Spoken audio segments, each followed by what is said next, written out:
Hello সবাইকে, সবাই কেমন আছো? আশা করছি সবাই ভালো আছো। তো সেদিন চলে গেছিলাম সকাল সকাল একটা রিসেপশন ব্রাইডের উদ্দেশ্যে।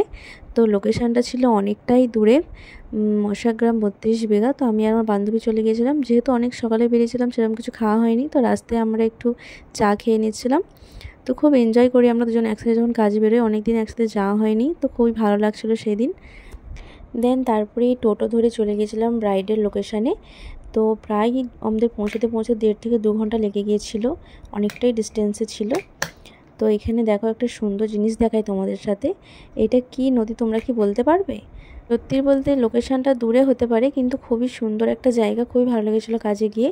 তো দেখো কথা বলতে বলতে ব্রাইড লোকেশানে চলে এলাম। তো এখানে ব্রাইডও আমাদের একদম অন টাইম বসে গিয়েছিল মেকআপ করার জন্য।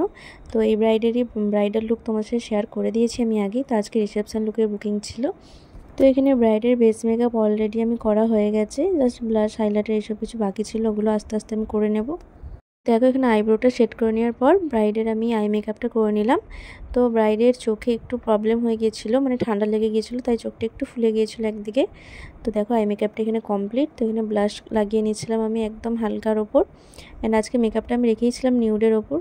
আর কতটা মিষ্টি লাগছে তোমরা নিজেরাই দেখে বুঝতে পারবে হয়তো। অ্যান্ড হেয়ারস্টাইলের পরে তো আরও বেশি সুন্দর লাগছিলো, আর এই হেয়ারস্টাইলটা ওর ওপর খুবই মানাচ্ছিলো। অ্যান্ড হেয়ারস্টাইল আমি একটা অ্যাডভান্সের ওপরেই রেখেছিলাম ফ্রন্টটা। আর এখানে মুকুট একটা ছিল গোল্ডেরই, আর একটা টিকলি ছিল। তো আমি লাগিয়ে দেখছিলাম যে কোনটা বেশি মানায়। দেন তারপরে মনে হলো না টিকলিটা বেশি ভালো লাগবে, তো টিকলিটাই লাগালাম, মুকুটটা আমি খুলে দিলাম। তোমরা কমেন্ট করে জানাবে তো তোমাদের কোনটা বেশি ভালো লাগছিলো, টিকলি নাকি মুকুটটা। তো এখানে আস্তে আস্তে নেকলেসটা পরে নিয়েছিলাম। তো স্টোনেরও নেকলেস ছিল, তো আমার যেটা মনে হলো যে গোল্ডেরটা বেশি মানাবে, আর ব্রাইডেরও তাই মত ছিল। তো সেই অনুযায়ী আমি গোল্ডেরগুলোই পরালাম। আর এতটা ভালো লাগছিলো গোল্ডের জিনিসগুলো, যত যত কমপ্লিট হচ্ছিলো ততই যেন লুকটা আস্তে আস্তে বেরিয়ে আসছিলো। তোমরাও যারা চাইছো নিজেদের স্পেশাল দিন এরকম সুন্দর করে সেজে উঠতে মনের মতোভাবে, তো অবশ্যই আমার সাথে যোগাযোগ করতে পারো। ব্রাইডাল বুকিং কিন্তু ওপেনই আছে। আর সত্যি বলতে আমার এই ব্রাইডটা খুবই লাজুক ছিল, একদম চুপচাপ। তো মানে ভিডিওর সামনে ও রিভিউ দেওয়ার জন্য মানে ঠিকঠাক প্রস্তুত ছিল না, তাই আমি ওকে বললাম ঠিক আছে তুমি পরে আমাকে মেসেজ করে দিও তোমার কেমন লাগলো না লাগলো। তো বললো আচ্ছা ঠিক আছে, আমি তাই করে দেবো। তো এখানে আমার ব্রাইডের সব কিছুই কমপ্লিট, মানে ফাইনাল লুক তোমার সাথে শেয়ার করলাম এটা আমি। তোমরা অবশ্যই কমেন্ট করে দেখে জানাবে যে কেমন লাগছে তোমাদের এই ফাইনাল লুকটি আর ব্রাইডের সব কিছু ওভারঅল লুকটা। তো আমারও খুব ভালো লাগবে তোমাদের কমেন্টগুলো পড়তে।